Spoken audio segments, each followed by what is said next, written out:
Y el otro día he quedado con unos amigos a tomar un café aquí cerca, aquí en el centro. Y por casualidad, enfrente había una tienda de magia. Y para atraer la gente que pasaba por ahí, en la puerta había un señor, un mago, que hacía algunos trucos, y principalmente para los niños que se acercaban. Y los niños le miraban fascinados. A mí la escena también me encantaba. No tanto por la capacidad del mago que tenía sus limitaciones para hacer los trucos, pero me encantaba la ingenuidad de los niños, que se dejaban llevar por los trucos tan sencillos y tan fáciles de desenmascarar. Y mismo los niños mayores, que ya empezaban a percibir cómo se hacían estos trucos, ellos también se dejaban llevar por la ilusión, porque querían creer en lo que veían. Ellos querían que el engaño fuese real. Muchos estudios actuales de la neurociencia afirman que la realidad no existe tal cual la imaginamos. Simplemente porque los recursos neurales que tenemos, con el cerebro que tenemos, no nos es posible tener una correcta representación de la realidad. Simplemente no percibimos la realidad tal como es. El cerebro nos da una percepción que no es fidedigna y a veces es claramente distinta de la realidad. Cada cerebro construye su realidad dependiendo de los distintos estímulos a los que es sensible en determinado momento. La realidad, tal cual entendemos, es una interpretación de nuestro cerebro, de lo que experimentamos a través de los sentidos. Y con el estímulo de los sentidos, pasamos a creer una ilusión basada en nuestros conceptos socioculturales, en nuestros conceptos intelectuales y por las emociones que estos conceptos generan en nosotros. Nuestra realidad se forma en nuestra mente porque nuestra visión de la realidad está condicionada por la manera como interpretamos lo que ocurre a nuestro alrededor. Cada uno de nosotros percibe la realidad con base en la experiencia de toda su vida. Es por eso que cada uno de nosotros creamos una realidad propia y la fijamos dentro de nuestra mente. A partir de eso es que nuestra experiencia se convierte en nuestra propia realidad. Cuando intentamos entender el mundo exterior, el cerebro elabora una hipótesis de lo que puede ser ese objeto o esa persona o ese mundo exterior. Intenta contrastar esa hipótesis con los otros sentidos. Por ello, nuestras percepciones están basadas sobre distintas hipótesis. A veces, percibimos cosas que ni siquiera existen. Sucede cuando creamos hipótesis partiendo de muy poca información, más allá de la evidencia, como ocurre en la ciencia. A partir de unas pocas observaciones, construimos un gran modelo del universo o de los objetos que hay a nuestro alrededor. A veces, ese generador de hipótesis puede comenzar de cero y crear una fantasía. Me gustaría contarles una historia que nos puede pasar a todos y a cualquiera.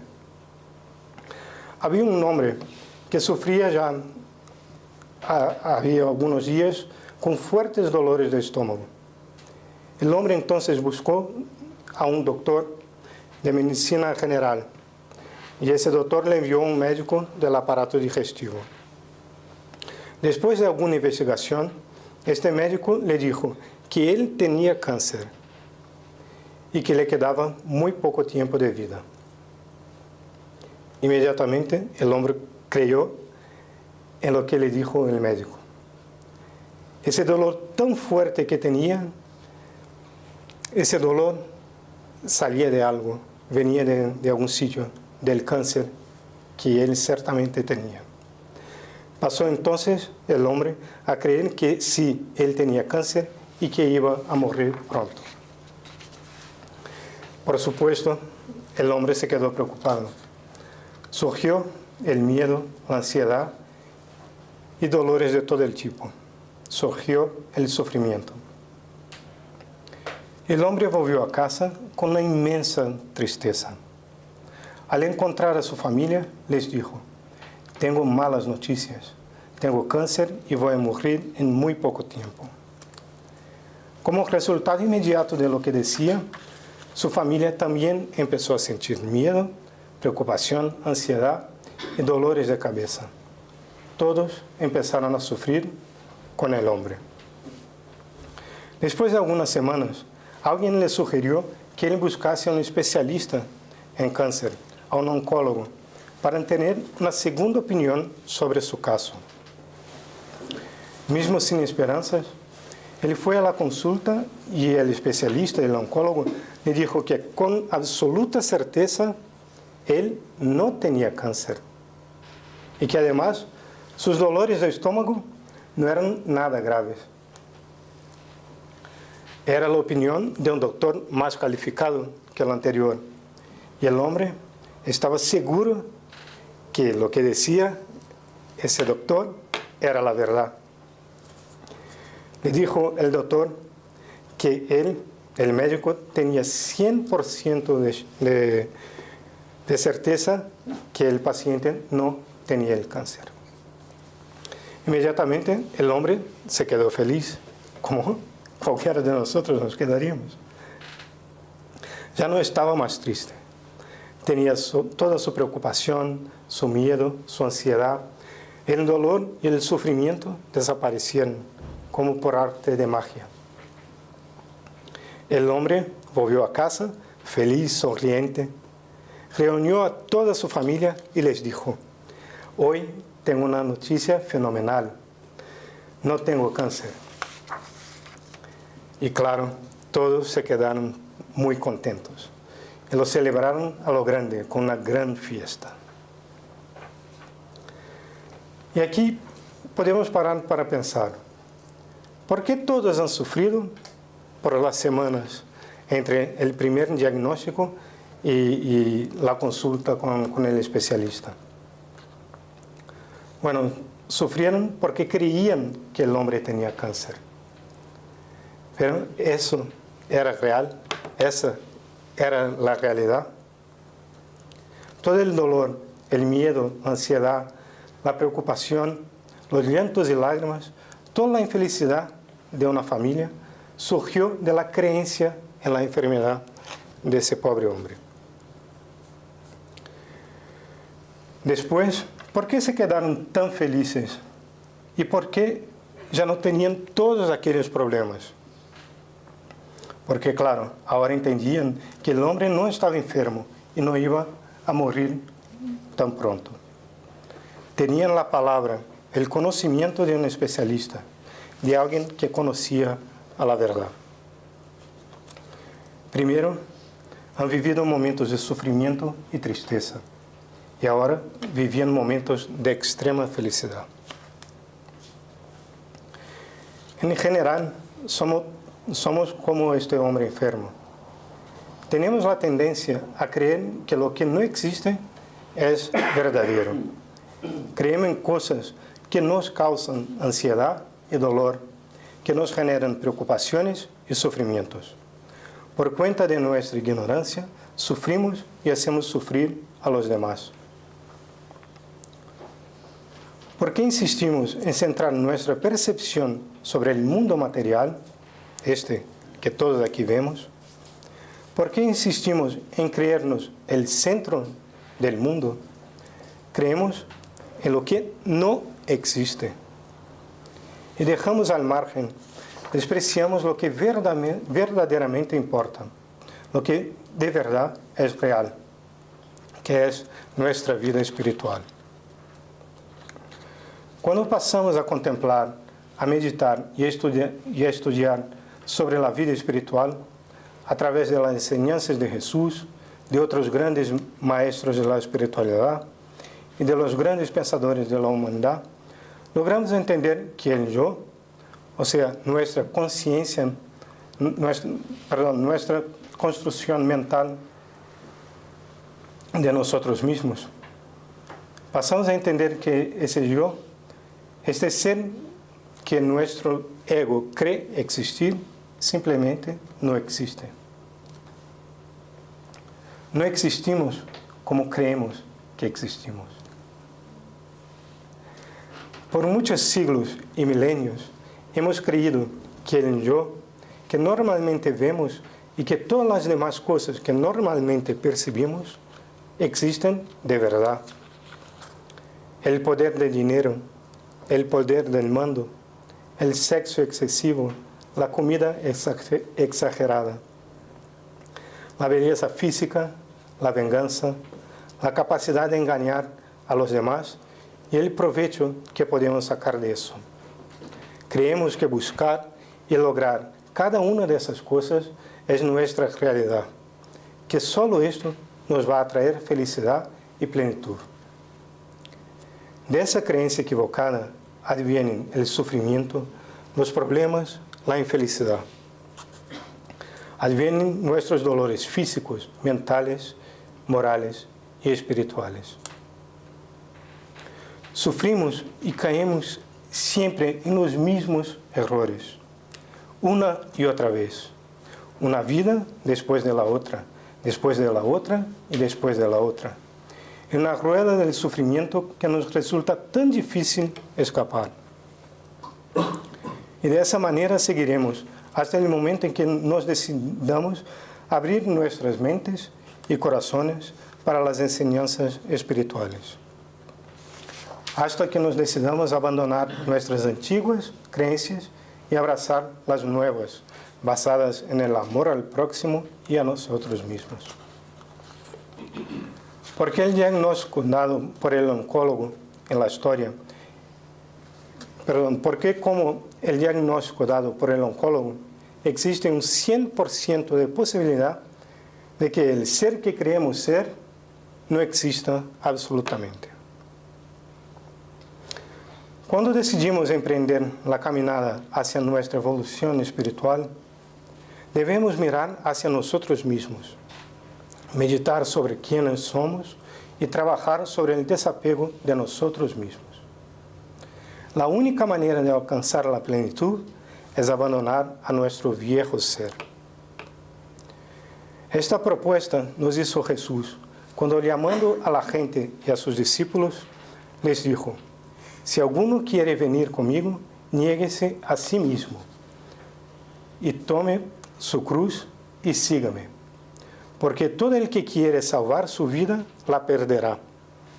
Y todo el que pierda su vida por causa de mí y del Evangelio, la salvará. ¿Por qué aprovecharía el hombre si ganara todo el mundo y perdiera su alma?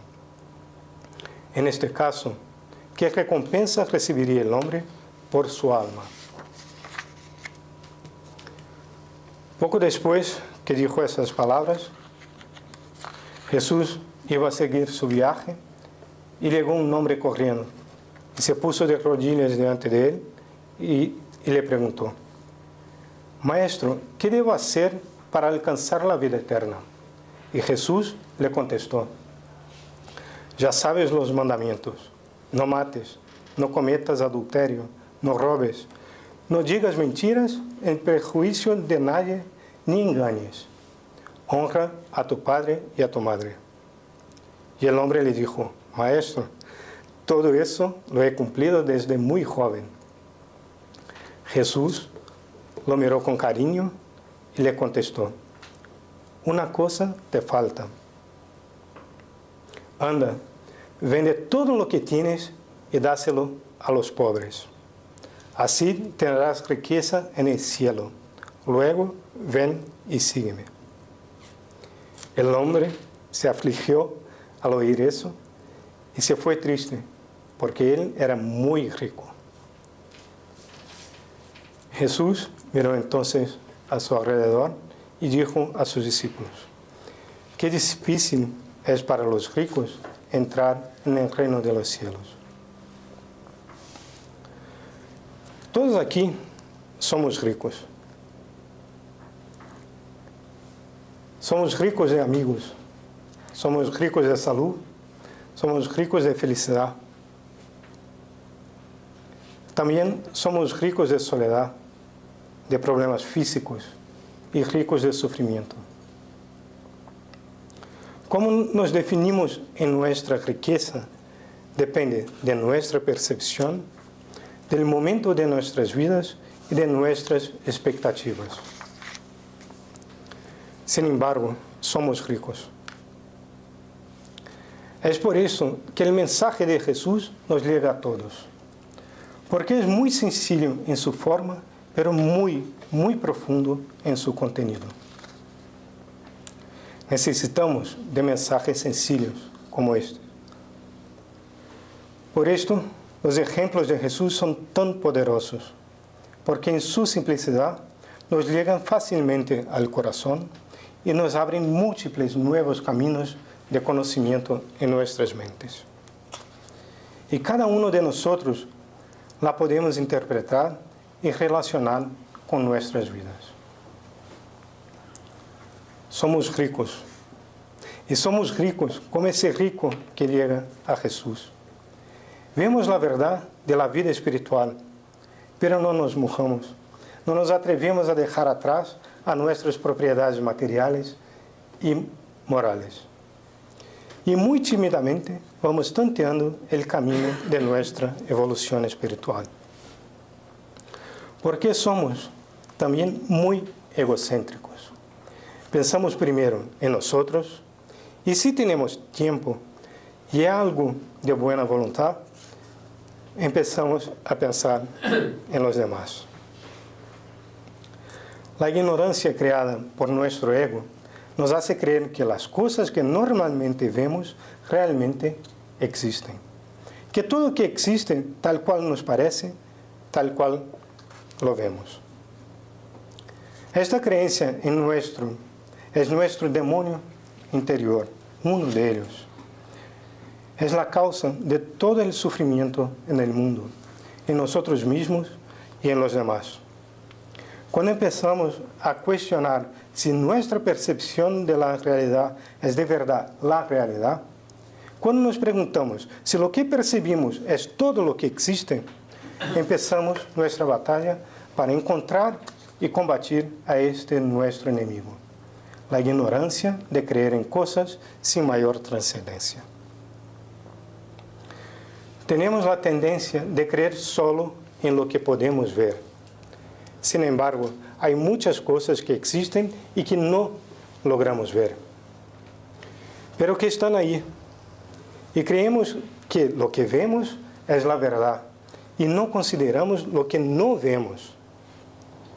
Todo que está en el universo es el resultado de una conexión. La casualidad no existe. Uno no surge en un sitio de la nada. Así que no podemos decir, qué sorpresa todo eso que está aquí. No tengo nada a ver con ese lugar, no tengo nada a ver con esas personas, con mi familia, con mis compañeros de trabajo. Solo podemos decir eso si no tenemos un conocimiento de las engrenajes de nuestras vidas espirituales. Nada surge de la nada. Somos el resultado de nuestros propios actos, percepciones y creencias. Y si hoy nos creemos muy buenos o muy malos, debemos mirar hacia atrás y nos reconoceremos muy distintos de lo que somos hoy en día. San Pablo solamente llegó a ser el gran apóstol del cristianismo porque un día fue el gran perseguidor de Jesús. En su camino de elevación espiritual, San Pablo pasó por el arrepentimiento, por la penitencia, la contemplación, la meditación y el posterior abandono de sí mismo. Por eso, que cuando atravesaba momentos de pruebas y sufrimiento en la prisión, tuvo la felicidad de escribir a los Gálatas: con Cristo estoy, y ya no vivo yo, mas vive Cristo en mí. Y lo que ahora vivo en la carne, lo vivo en la fe de Jesús. A través de la superación de sí mismo del abandono de su ego, San Pablo logró aceptar al otro, a Jesús, que antes había combatido con todas sus fuerzas. Como en su día hizo San Pablo, ya que estamos en nuestros primeros pasos de nuestra evolución espiritual, necesitamos conocer a nuestro ego, a nuestro ser. Necesitamos reconocer, disminuir y abandonar a ese viejo ser. Porque la sabiduría creada por la superación del ego nos hace entender que las cosas que normalmente vemos no existen. Que las cosas que importan, las cosas que de verdad existen, las cosas del espíritu, no logramos alcanzar con nuestra percepción limitada de la realidad. Somos, en nuestras vidas terrenas, el resultado de una cultura. El ser arrastra consigo todo el conocimiento que va adquiriendo a lo largo de su vida. Pero, como habíamos dicho, no existe la casualidad, existe la causalidad. Entonces, es por alguna razón de la relación de causa y efecto de la causalidad que hoy nos encontramos aquí, en 2017, aquí en Madrid, en España, en un país donde la cultura de la religión católica es tan fuerte. A muchos de nosotros, en algún momento, y todavía a muchos de nuestros conocidos y familiares, resultaba y resulta fantasioso pensar en el mundo espiritual, en el hecho de que somos espíritus y que existen tantas vidas cuantas sean necesarias para que un espíritu logre su evolución. Nos resultaba inconcebible pensar que nuestra vida actual no era la única. Qué difícil era pensar que hemos vivido una y otra vez, que hemos tenido múltiples vidas, múltiples encarnaciones en la tierra y en otros mundos. Sin embargo, esta es una limitación cultural, pues a lo largo de la historia, distintas culturas han entendido y aceptado el conocimiento de la reencarnación y del espíritu, no apenas como una suposición, sino como un simple hecho de la vida universal. En la antigüedad, el conocimiento de las múltiples vidas estaba en Egipto, en el judaísmo, entre los griegos, como actualmente vemos en distintas culturas americanas, asiáticas y africanas. Sin embargo, esta información y ese conocimiento está al alcance de todos que deseamos profundizar en el entendimiento de nuestros mundos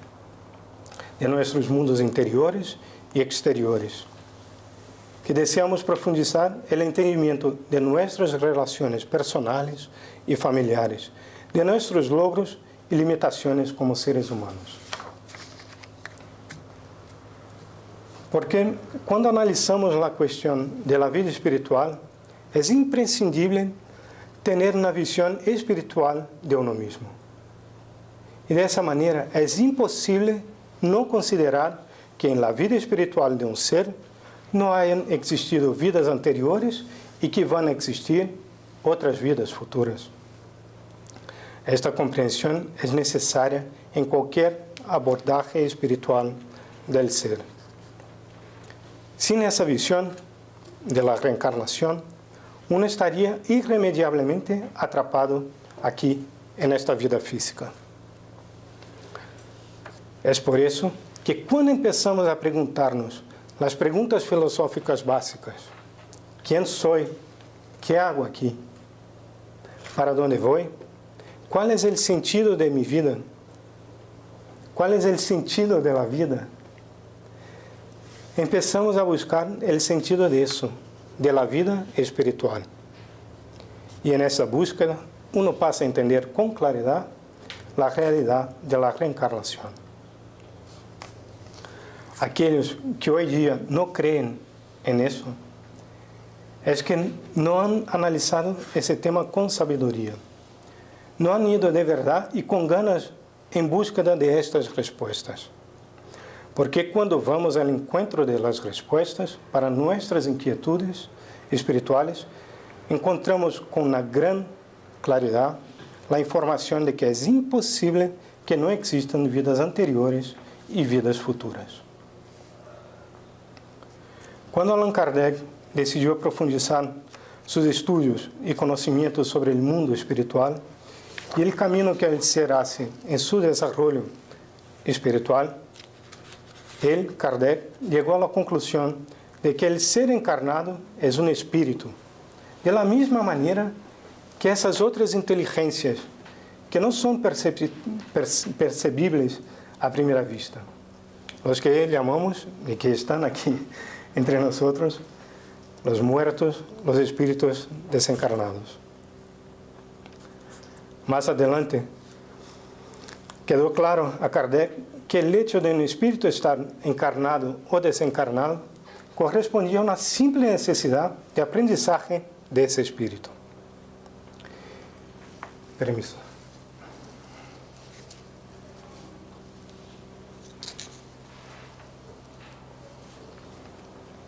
En el Evangelio según el Espiritismo, en el capítulo 4, nadie puede ver el reino de Dios sino aquel que renaciera de nuevo. San Luis escribió que el tránsito de los espíritus por la vida corporal es necesario para que ellos puedan cumplir con el auxilio de una acción material los designios de Dios.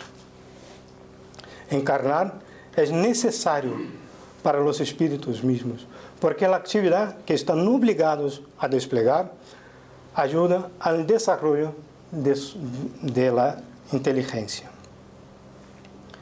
Siendo Dios soberanamente justo, debe hacer parte igual a todos sus hijos. Por esto permite a todos los espíritus un mismo punto de partida, la misma aptitud, las mismas obligaciones que cumplir y la misma libertad de obrar. La encarnación para todos los espíritus solo es un estado transitorio.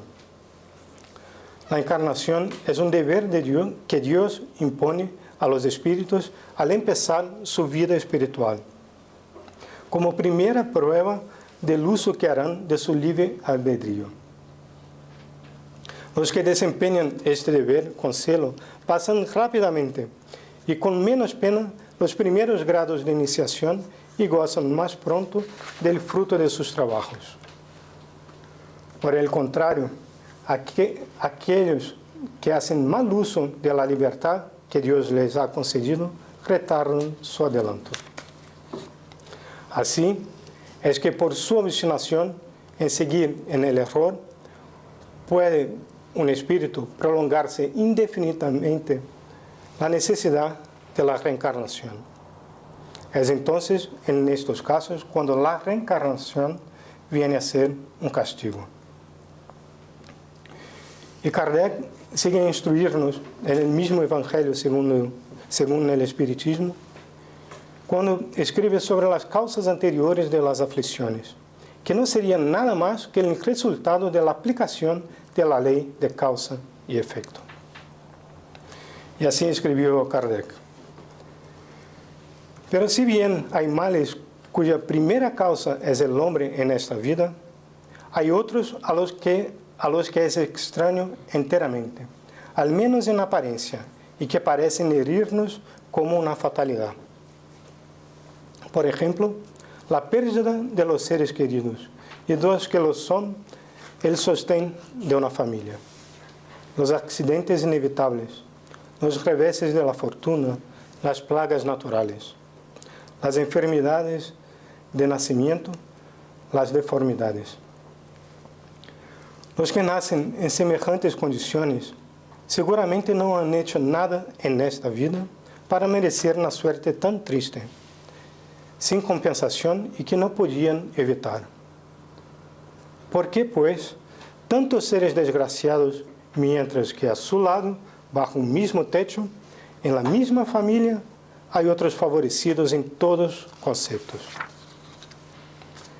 ¿Qué diremos, en fin, de esos niños que mueren en edad temprana y no conocieran de la vida más que los sufrimientos? Problemas que ninguna filosofía ha podido aún resolver. Anomalías que ninguna religión ha podido justificar y que serían la negación de la bondad, de la justicia y de la providencia de Dios. ¿Qué han hecho esas almas que acaban de salir de las manos del Creador para sufrir tantas miserias en este mundo? Y para merecer en el porvenir una recompensa o un castigo cualquiera cuando no han podido hacer ni bien ni mal. Sin embargo, en virtud del axioma de que todo efecto tiene una causa, esas miserias son efectos que deben tener una causa. Si la causa no está en esa vida, debe ser anterior a esta vida. El hombre, pues, no es castigado siempre o completamente castigado en su existencia actual, pero se evade a las consecuencias de sus fallos anteriores. La prosperidad del malo solo es momentánea, y si no expía hoy, expiará mañana. Mientras que el que sufre, sufre por expiación de su pasado. La desgracia, que en un principio parece inmerecida, tiene su razón de ser, y el que sufre puede decir siempre: perdóname, Señor, porque he pecado. Los sufrimientos son consecuencia natural de la falta cometida. Por una justicia divina y rigurosa, el hombre sufre lo que ha hecho sufrir a los otros. Sin embargo, eso así sucede porque lo pide la propia conciencia del Espíritu. Así es como se explican por la pluralidad de las existencias las anomalías e injusticias sociales en la tierra que solo existen en apariencia. Solemos ver bajo el punto de vista de nuestra vida actual, de nuestra vida material. Pero si uno eleva con el pensamiento para abrazar la idea de una serie de existencias, verá que a cada uno se le ha dado la parte que merece y que la justicia de Dios jamás se interrumpe. El Espíritu encarnado nunca debe perder de vista que se halla en un mundo inferior, donde solo permanece por sus propias imperfecciones. Los espíritus se despojan poco a poco de esas imperfecciones en sus diversas existencias corporales. Las pruebas de la vida son el remedio que limpia la llaga y cura al enfermo. Cuanto más grave es el mal, más enérgico debe ser el remedio. El que sufre mucho debe decir que tenía mucho que expiar y alegrarse de curar bien pronto. Depende de él, del Espíritu encarnado, hacer que ese sufrimiento sea provechoso, con su resignación. Es fundamental para nuestra conciencia de la vida espiritual entender que cuerpo y mente, cuerpo y alma, cuerpo y espíritu son dos elementos distintos. Mientras el cuerpo muere, el espíritu sigue siempre. El cuerpo solo es una envoltura destinada a alojar al espíritu, el instrumento de trabajo del espíritu, necesario para el desarrollo de sus facultades. La muerte no es más que la destrucción del cuerpo, que el alma abandona, conservando, sin embargo, su cuerpo fluídico, lo que llamamos de perispíritu. Morimos siempre para renacer otra vez, en otro cuerpo, en una nueva experiencia. Sin embargo, somos los mismos que antes. Un poco más distintos, un poco mejorados, pero somos los mismos. A renacer al lado de espíritus afines, para intentar juntos superar nuestros fallos. Al entender y aceptar eso, descubrimos que lo que llamamos muerte es en realidad una diferente modalidad de la vida, incluso no muy diferente, bajo ciertos aspectos. La vida no tiene punto final, solamente comas, punto y coma, puntos suspensivos, exclamaciones y muchas interrogaciones. Nadie muere para siempre, nadie desaparece. Nadie es encaminado hacia una destinación irrecurrible y final después de la muerte. Si el amor nos vincula con otros seres que convivían con nosotros aquí, los vínculos permanecen tras la muerte, fortalecidos y consolidados. La muerte es simplemente y tan solo un cambio de estado. Pasamos del estado sólido al estado gaseoso. La reencarnación responde a la ley de causa y efecto. Una ley que existe y que nos afecta a todos, sin importar si creemos o no en ella. Toda y cualquier acción deja una huella en nuestro continuum mental, en nuestro perispíritu. Deja un registro en nuestro ser espiritual. En el momento cuando causa y condiciones coinciden, ese registro emerge. En el profundo libro El problema del ser, del destino y del dolor, Leon Denis afirmó que la vida es una vibración inmensa que llena el universo y cuyo foco está en Dios. Cada alma se torna, a su vez, un foco de vibraciones cambiantes que aumenta de amplitud e intensidad, según el grado de elevación del ser. Toda alma tiene su vibración particular, su movimiento propio, su ritmo.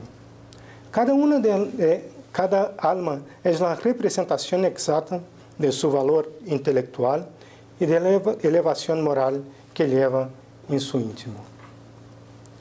Las características mentales y morales del espíritu son almacenadas en la memoria del espíritu y transmitidas a su perispíritu, y esas informaciones se expanden a su cuerpo material. Las numerosas vidas se presentan reconstituidas tanto en el ser encarnado como en el desencarnado, no solo con los recuerdos y adquisiciones, pero también con todas las sensaciones, alegrías y dolores registradas en el perispíritu. Las menores particularidades de nuestra vida material y espiritual se registran en nosotros y dejan trazos indelebles. Pensamientos, deseos, pasiones, actos buenos o malos, todo se fija, todo se graba en nosotros. Basta, sin embargo, evocar a través de los recuerdos, sensaciones o contacto con espíritus afines y los tiempos pasados vuelven. La evocación de una experiencia anterior en la memoria psíquica trae inmediatamente la reaparición del otro que hemos sido. En las camadas profundas del ser se ven los desfallecimientos y las caídas. Se proclaman también los lentos y penosos esfuerzos acumulados en el correr de las edades para constituir esa personalidad, que irá siempre creciendo, siempre más rica y más bella, en la feliz expansión de sus facultades adquiridas, de sus cualidades, de sus virtudes. Pero, claro, algunos podéis decir que la reencarnación es una hipótesis, que su concepto nada más es que el resultado de una percepción de la realidad religiosa o cultural. ¿Dónde están las pruebas, los estudios, los trabajos científicos respetables que comprueban de manera exacta, verdadera y real que la reencarnación no es una creencia religiosa. Pues la reencarnación no es algo que se pueda medir de una forma objetiva. No como se puede medir una reacción química. Pero muchas de las cosas que vemos no existen. Y muchas de las cosas que existen no logramos ver. Nadie pudo jamás ver el viento, pero todos logramos percibir a sus efectos. De la misma manera que la gravedad, que sufrimos sus efectos, pero no la vemos. De la misma manera que no se veían los microorganismos hasta la invención del microscopio en el siglo XVII. No los vemos, pero existen y sufrimos sus efectos. Lo mismo pasa con el tiempo, que de por sí no existe. El tiempo es un concepto, una idea. Normalmente entendemos que nuestra concepción del tiempo está relacionada con una célula que se desarrolla y nace como un bebé. Y ese bebé crece y va a morir como alguien de mayor edad. Y el tiempo es también el resultado de lo que percibimos de las vueltas que la Tierra da en el espacio. Sin embargo, en la mente, en el mundo del subconsciente, en el mundo del espíritu, el tiempo no existe, como parece existir para nosotros.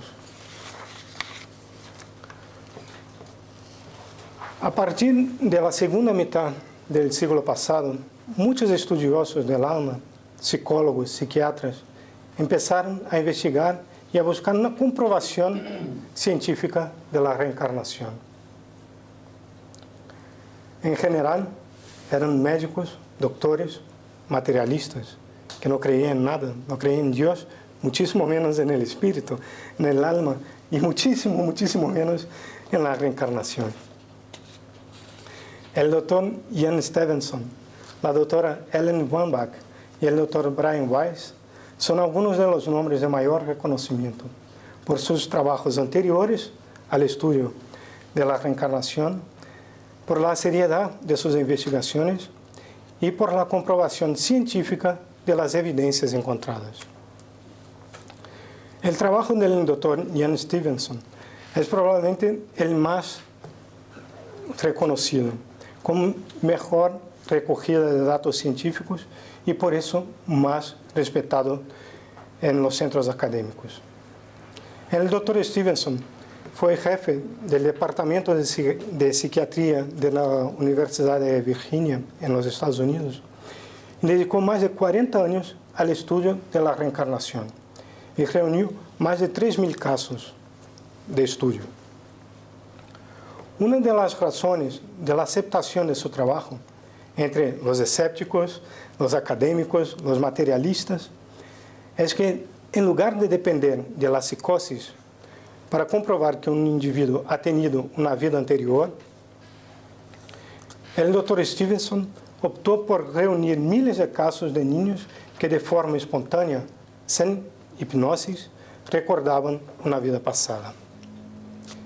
O sea, él buscó a través de recuerdos espontáneos registrar lo que decían estos niños.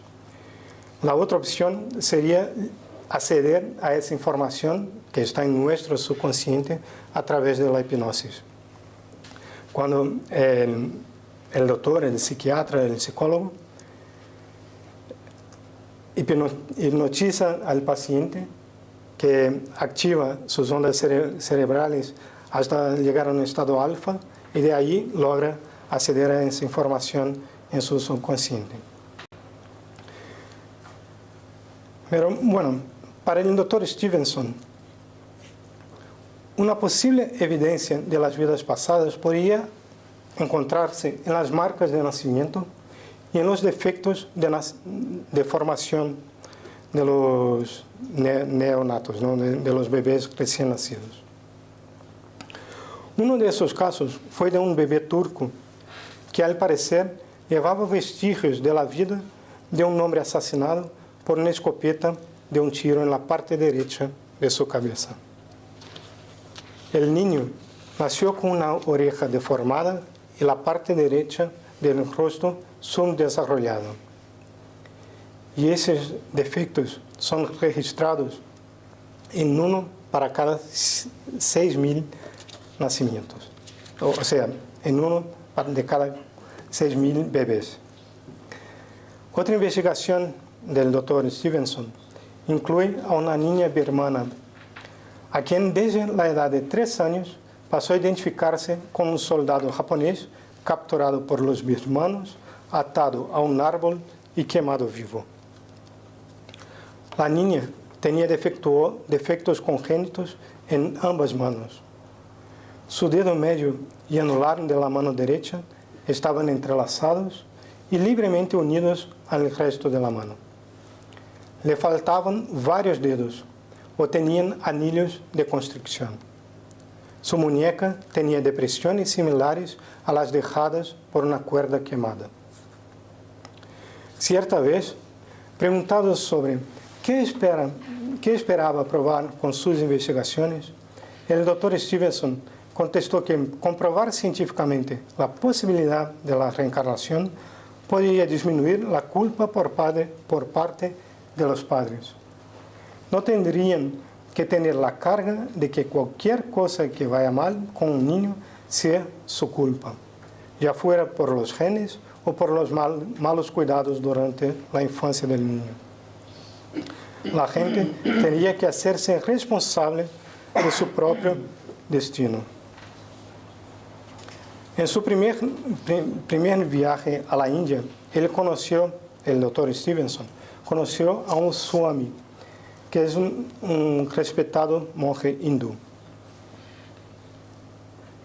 Y Stevenson le dijo al Swami que venía a buscar qué evidencia existía en India sobre la reencarnación. Y haciendo esa pregunta al Swami, ¿qué evidencia puedo encontrar en India? El Swami le miró después de un tiempo en silencio y le dijo: nosotros aquí en India vemos como un hecho el que la gente reencarne, pero verás, en realidad no hay diferencia porque tenemos tantos granujas de villanos en la India como ustedes en el occidente.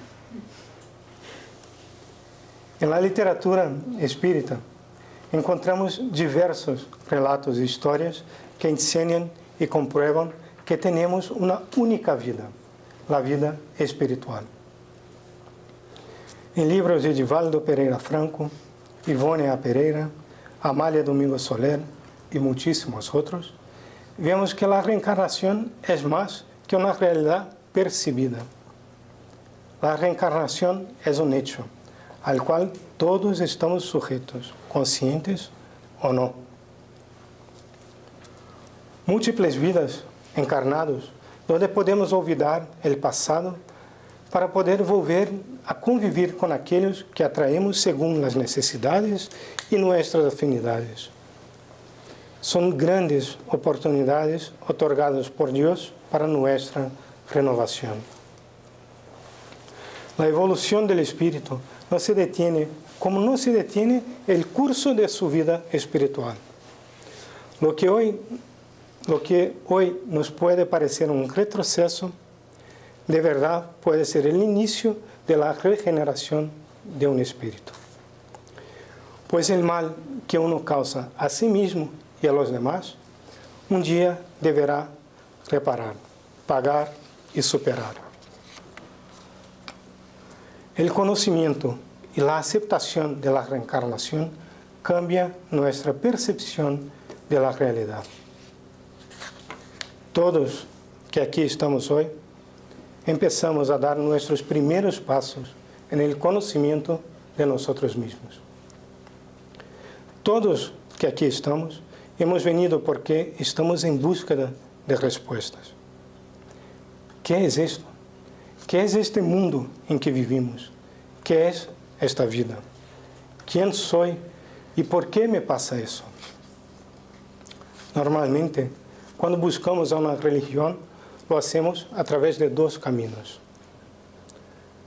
Lo hacemos por el camino del amor al simple conocimiento, por la curiosidad, que es placentero y muy instigador. Pero en general, desafortunadamente, accedemos a una religión por el otro camino, por el camino del dolor, pero que en la mayoría de las veces es más efectivo y transformador. Cuando cambiamos a nuestra mente, cambiamos la percepción de nuestra realidad y de esa manera cambiamos a nuestro mundo. Cambiar a tu mente es cambiar tu mundo. Esta es una llave esencial para entender a nosotros mismos. Muchos queremos cambiar a nuestros familiares, a los del trabajo, a todo lo demás. Queremos cambiar el mundo, pero nos olvidamos que primero debemos cambiar a nosotros mismos. Que la bondad de Dios nos ayude a entender a nuestra realidad de espíritus inmortales y nos dé fuerzas para superar a nosotros mismos. Muchas gracias.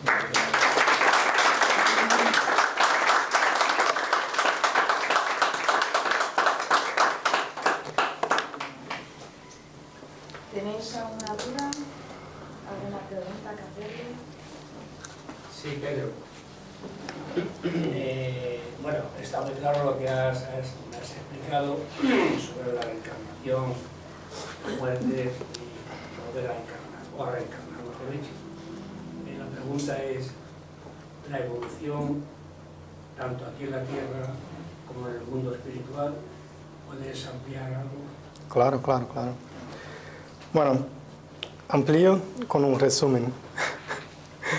Que siempre evolucionamos. Todo el tiempo, en todo lo que pasa en nuestras vidas, tenemos la oportunidad de avanzar, de mejorar, de expandirnos, de expandir nuestros conocimientos y nuestras capacidades espirituales. No existe una reencarnación que sea desperdiciada. Por peor que sea el error, el crimen o el mal hecho de un espíritu en una reencarnación, en algún momento eso le va a ayudar.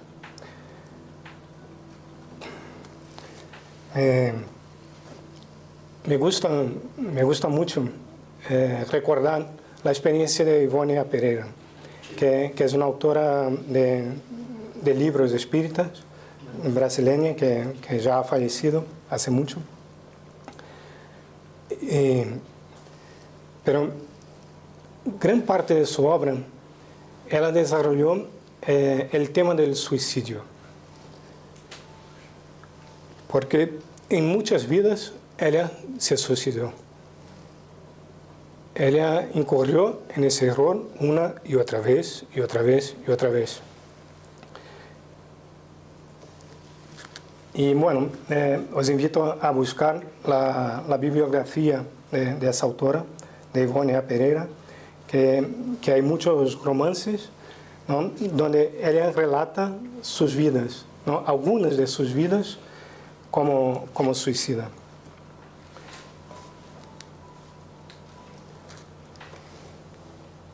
Pero en su última reencarnación, ella, perdona que me emociono, pero ella volvió decidida a dar un paso más allá y superar a su dificultad de quitarse la vida en toda oportunidad que tenía de avanzar. Bueno, ella, su vida anterior a esta que acabó de terminar, ella lo vivió aquí en Europa, entre Francia, España y Portugal, en una familia muy rica, con un padre que la amaba mucho.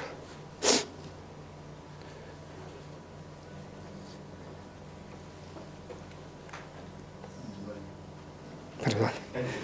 Bebe un poquito de agua.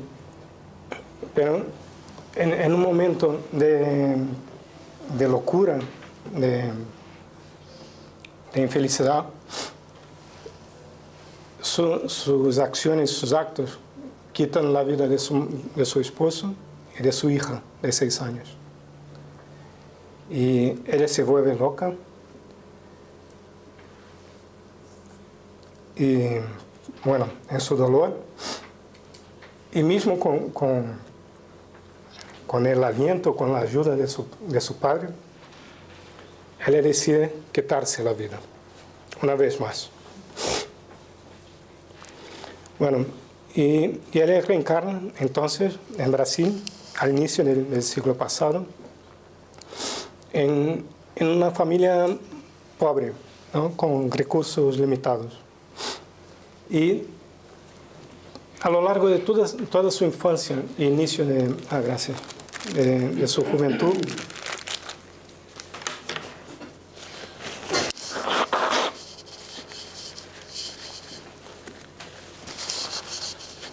pero principalmente al inicio de su vida, en su infancia, ella decía a su padre actual que él no era su padre, que él quería irse con su padre verdadero, que vestía un traje, se portaba muy bien, tenía una presencia muy impactante, ¿no? Y claro, su padre no le hacía ninguna gracia, ¿no? Algo así. Bueno, pero a la vez, él, que era médium, veía a su padre de la reencarnación anterior, que le acompañaba y, como antes, le alentaba a seguir. Bueno, Ivonne entonces creció, empezó en los estudios espíritas, desarrolló su mediunidad y bueno, y dejó una obra fenomenal, ¿no? Que habla de la superación de un espíritu,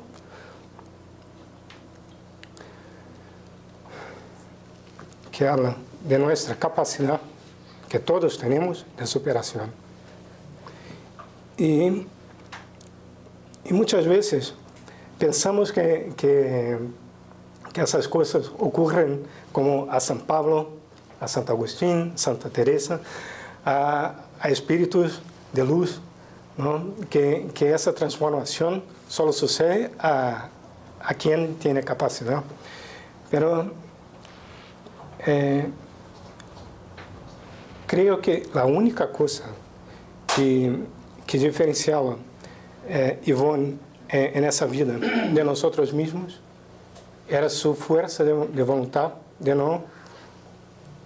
no realizar el mismo error que otras vidas. Y eso fue su norte en toda su vida. Pero, perdona, dije que empezaba con un resumen y me extendí demasiado.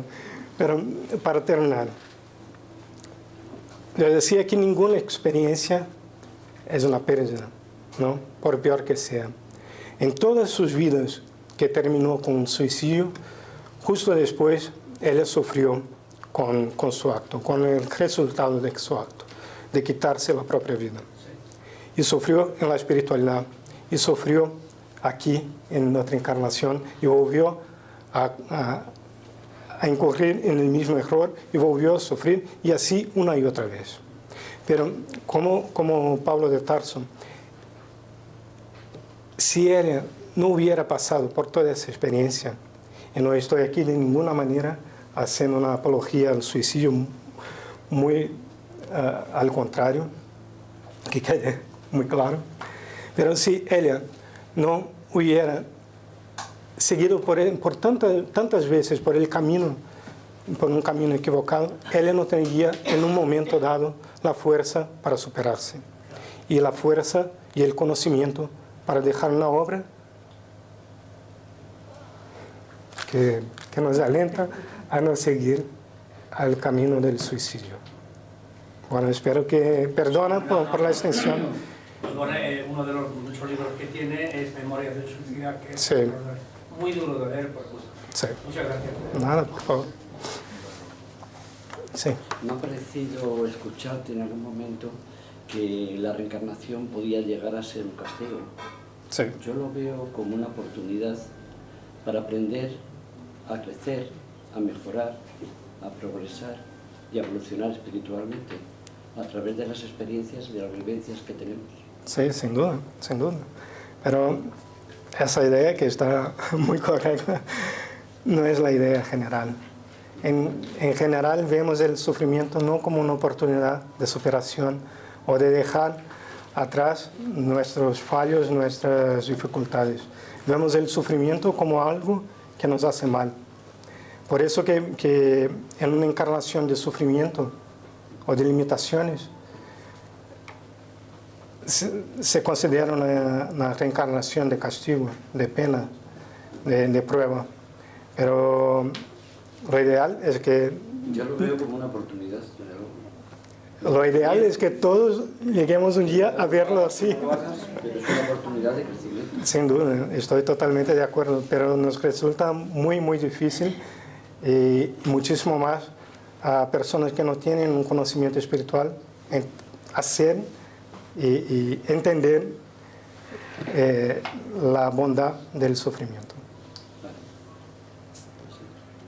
Bueno, te agradecemos mucho Bueno, gracias a vosotros. la conferencia.